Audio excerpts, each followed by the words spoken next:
let's talk about this Texans team as we're continuing to look for win number 2. Win number 1 is cool. I would like to be greedy and get win number 2. This is a team that you're facing off against that has a very high profile in the Ravens. It's a team that we were looking at as very good, but they're going through the doldrums. They have a lot of injuries. Lamar Jackson is one that looks like it, if you're the recent reporting, that he might not play or that it's likely that he will not play this weekend. So we're really looking at that closely as could this really and truly be the turnaround that we were looking at. However, John Lopez, you're saying we might be missing something here. Might be looking at it a little wrong. And by the way, I do want to mention this because it might just be the Ravens sort of trying to play coy or whatever. But Ian Rappaport did say today that Lamar Jackson's hamstring injury is more, quote, week to week than 2 to 3 weeks. Oh, and goodness. he will try to play this week. That's according to Rapp. Lamar Jackson was on the practice field. I don't know. NFL Network tweeted it out. Okay, can we start? Because I saw someone tweet that, but I was like, I didn't see it substantiated. I'm glad that you've seen it from NFL Network. I kind of want to stay here for a second because I feel very strongly about what I know about Cooper Rush. He's a solid quarterback. He can't do a good job that I don't want to try and slight him anyway. But we did this last year when we were headed to a Monday night game versus the Dallas Cowboys. And it was like Cooper Rush, he's just a winner. He wins games. I'm like, all right, all that sounds fine and good. When he is in that pocket, he's not mobile. Yeah. He's going to try and get the ball out quickly. He's got a little bit of a noodle arm, and all those things lean into the strengths of this defense. What, you want me to lie? I'm going to be honest. He's got a little bit of a noodle arm. I said he wins games and stuff. What you want me to do? He got noodle arm. He's got a good, he's got good eye for the game, smart guy. That's like just saying someone's a little bit ugly. There's people that are medium ugly. Medium ugly is a thing.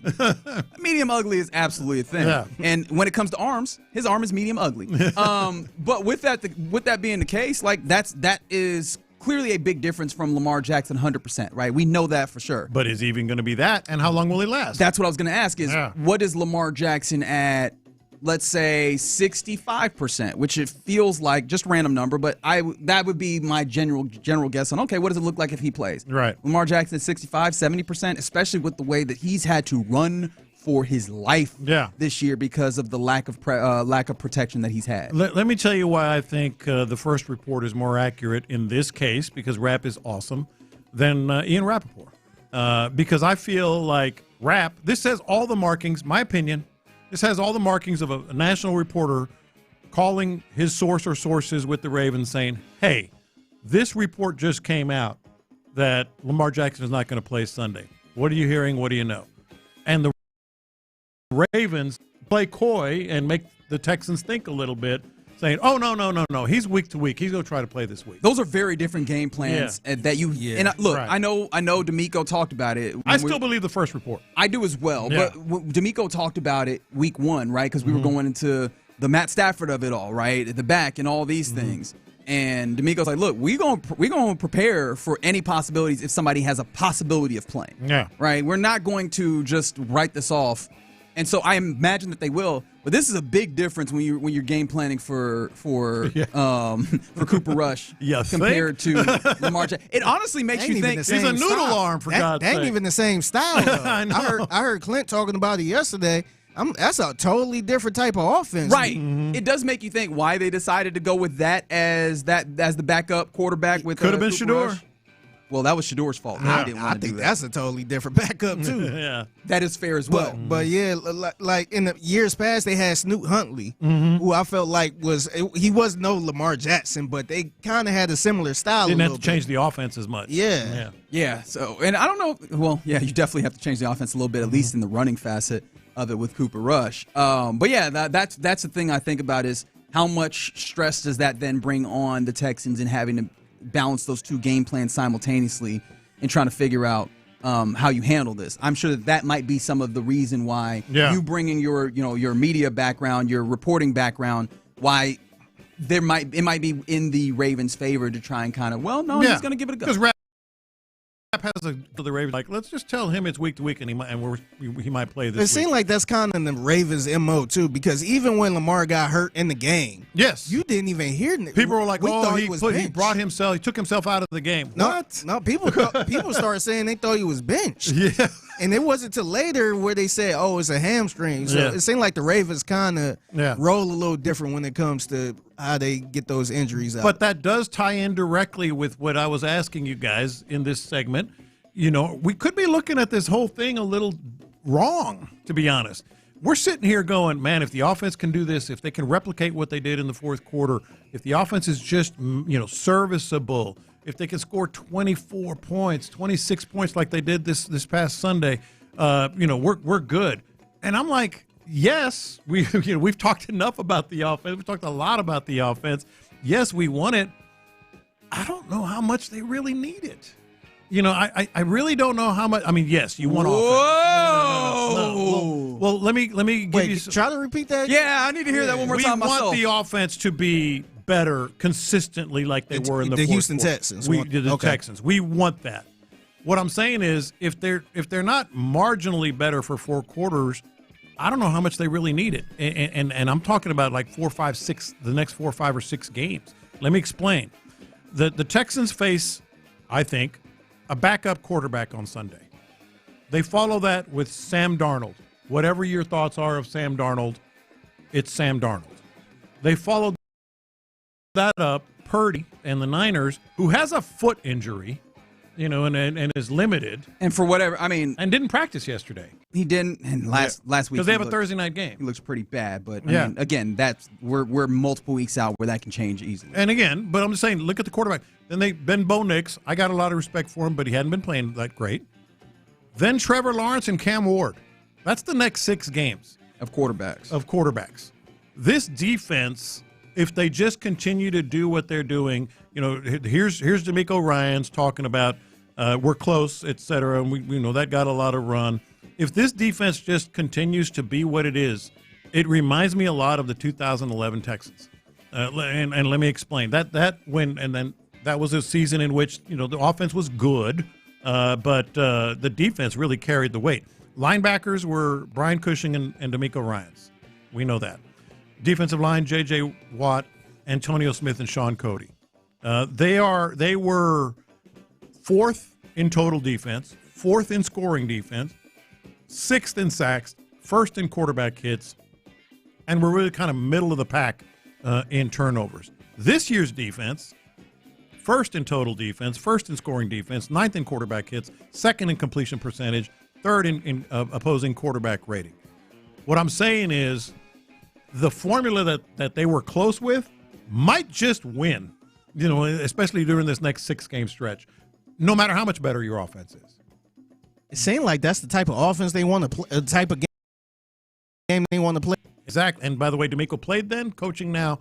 It's very similar defense. No, I mean that is the concept. Like that is the idea that they wanted to come in with. I think that the margins get real thin on that. Of course, there's still that, right? Because I hear what you're saying about the quarterbacks, and I guess I will ask this as a question: do you think we're out of the woods on big explosives on chunks versus this defense? I understand that it's about the offense generally, but I think what you're trying to highlight is how strong is this defense when they are playing the way that they're supposed to, and are they strong enough to be something akin to what you mentioned 2011, or even on the really bold end, like the early aughts Ravens, where you got Trent Dilfer over there just thumbing himself, waiting for the end of the game because it doesn't really matter that much because the defense has made things happen. Look, I feel like this defense with the secondary, obviously Derek Stingley hobbled but got a pick and played pretty well. I think that's going to be the big question if they can just keep their scoring defense right now is just ridiculous. It's 51 points through 4 games. It's 4 full points ahead of second place. And so let me go back to 2011. Again, that offense was okay, but this is the last 6 games of the regular season. What the defense gave up in points: 13, 10, 19, 28, 19, and 23. The offense scored 20, 17, 20, 13, 16, and 22. You don't have to, with this type of defense, Nobody here is saying they don't need to score. Yeah, because I was like, you mentioned 2022 in there, and you won that game against the Titans with 26 total points. Yeah, but again, and that was like, oh man, wow, this offense has finally opened up. 26 points. Last 6 games of the regular season in 2011, they scored more than 20 points once. The defense then and now, if you just replicate that, and oh, by the way, what happens if you start getting some more turnovers? What happens if you start getting some more turnovers on this defense? I think this would be fair to say if you know the offense is what the offense is going to be. Like you're not expecting anything else, and you just rolling with the defense. Yeah. And you, by the way, you got a quarterback like a I don't want to say over the hill quarterback, but just like an average quarterback that don't make a mistake type of quarterback. But it's kind of troubling knowing you got somebody like a C.J. Stroud, and you want him to be Brad Johnson. Look, I get it. Brad Johnson is the example that everybody uses. But, again, just marginally better. I don't know how much more you really need. We talked yesterday, and this is what bothers me about this offense. You know, a lot of offenses want to play clean football and be perfect. The Texans almost have to be too perfect offensively.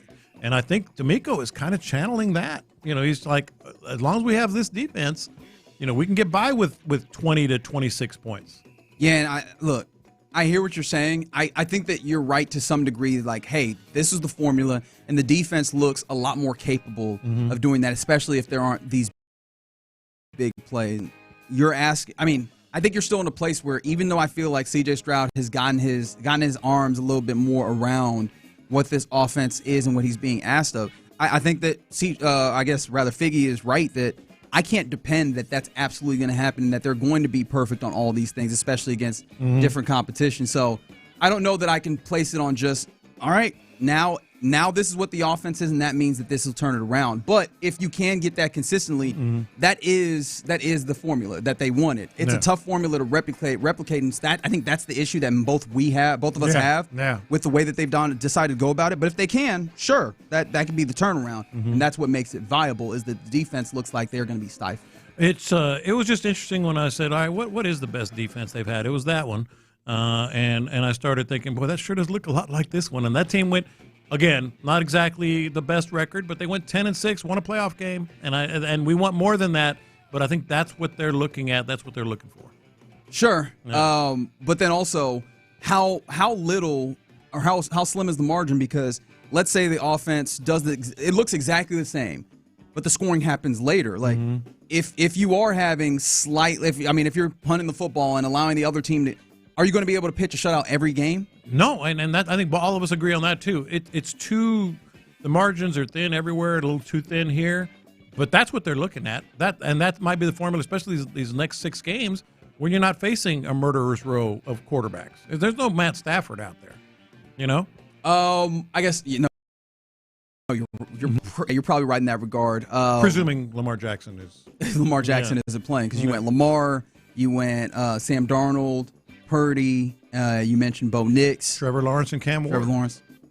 You're right. There's not, but I think it's a pivotal stretch. A number of them are capable of having a good game, and even with the defense has been phenomenal. I still wonder, like, is this a thing where I guess they've kept to 17, 19? You know what? You might be selling me to some degree. But this next 6 games. Very gettable with the formula they already have. Let me put it that way. Yeah, but of course, the formula that they have is still, it's not an easy one to hit. Yeah. I'm just worried about the offense, man, because I know the defense is good, but the defense can hold you but so long, man. And if the offense is going 3 and out a lot and not really giving you a chance, I mean, I don't know how long that can hold up. Yeah. It's the formula is still going to, like, I understand what you're saying. Are we looking at this wrong? I think we were coming to expect the defense to do this, though. So I think we were looking at it right. It's still going to fall on, can this offense bring their portion of complementary to this? And I think there's questions still within that, right? Obviously, you could talk about the Titans. One of the things that we didn't talk about is there's a lot of changes happening at the line. I think we were talking about in the break that the Justin Simmons thing? Justin Simmons getting a sack in 0.3 seconds or getting across the line in 0.3 seconds is because Ed Ingram stepped the wrong way because he didn't get the call. What happens if you're playing on the road in a noisy stadium? For sure. Right? Like, for sure. I don't know even if you're saying they were able to do this against a team, whether it's the Titans or not, does this play on the road with all of the checks and changes and alerts that have to happen? Can they do that in a noisy environment? That's a question that still pops up too. 100%. So I'm still viewing the idea of a turning point on the side of, can this offense be able to do this in more and more adverse circumstances, whether it's more difficult defenses, pass rushes that are better, run stopping defenses that are better. Like, there's still permutations that they have to answer to determine if this is something that they can use to turn around the season. Yeah. But you're right. It's there because the defense is so damn stout. Yeah. I think so. Yeah. All right, you're in the loop here on Sports Radio 610. Appreciate you guys rocking with us. And yes, the Texans defense will be drooling uncontrollably if it's Cooper Rush at quarterback. I also think that, hey, man, linebackers, cornerbacks, this is the time to also eat, because he'll get that ball out quick. If there's people that are jumping routes, he'll throw it to you. He'll throw it right to you. It'll get there.